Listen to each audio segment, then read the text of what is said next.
పిడుగురాళ్లలో నూతన గడియార స్తంభం నిర్మాణానికి సూచన. పల్నాడు జిల్లా పిడుగురాళ్ల పట్టణంలో నూతనంగా ఒక గడియార స్తంభాన్ని నిర్మించాలని, ఈ దిశగా పిడుగురాళ్ల రోటరీ క్లబ్ సభ్యులు ప్రయత్నాలు చేయాలని రోటరీ క్లబ్ పెద్దలు సూచించారు. ఈ మేరకు rotary club of Piduguralla lime city 2024-25 సంవత్సరానికి నూతన కార్యవర్గ ప్రమాణ స్వీకారోత్సవం శనివారం రాత్రి పిడుగురాళ్ల పట్టణంలో శ్రీ వాసవి కన్యకా పరమేశ్వరి అమ్మవారి దేవస్థాన కళ్యాణ మండపం నందు వైభవంగా జరిగింది.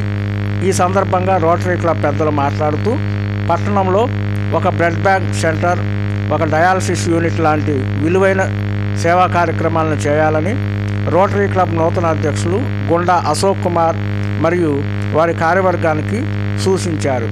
ఈ కార్యక్రమంలో రోటరీ క్లబ్ నూతన అధ్యక్షులుగా గుండా అశోక్ కుమార్, ప్రధాన కార్యదర్శిగా నీరుమల్ల రాజేష్, కోశాధికారిగా డాక్టర్ గుర్రం కృష్ణకాంత్ తదితర కార్యవర్గ సభ్యులు ప్రమాణ స్వీకారం చేశారు.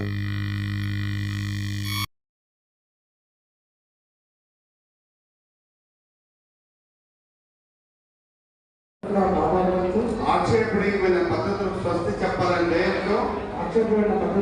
చెప్పాలని చేయటం, నిష్కళంకంగా సంఘసేవకు అంకితమయ్యేందుకు రోటరీ ఆశయాలే మార్గంగా భావించుచు నా వృత్తి ధర్మాలలో ఉన్నత ప్రమాణాలు నిలబెట్టేందుకు కంకణబద్ధుడై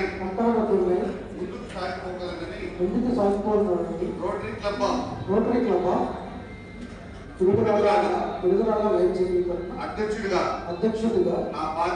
నా బాధ్యతలు సక్రమంగా నిర్వహిస్తానని మీ అందరి ముందు ప్రతిజ్ఞ చేస్తున్నాను.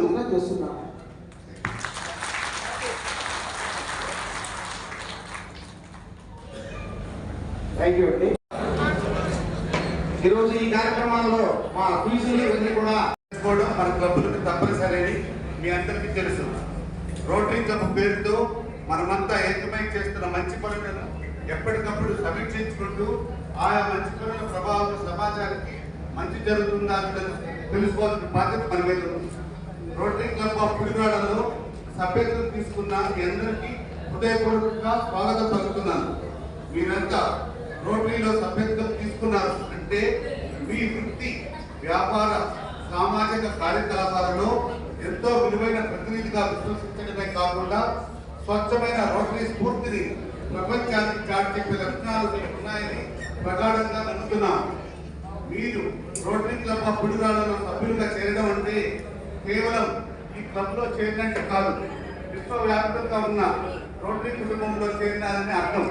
ఈ క్లబ్లో మీకు సభ్యత్వం తీసుకోవడం ద్వారా ప్రపంచ వ్యాప్తంగా ఉన్న ఏ రోటరీ క్లబ్ అయినా ఫెలోషిప్ లో పాల్గొనడానికి మిమ్మల్ని స్వాగతిస్తారని ఈ సందర్భంగా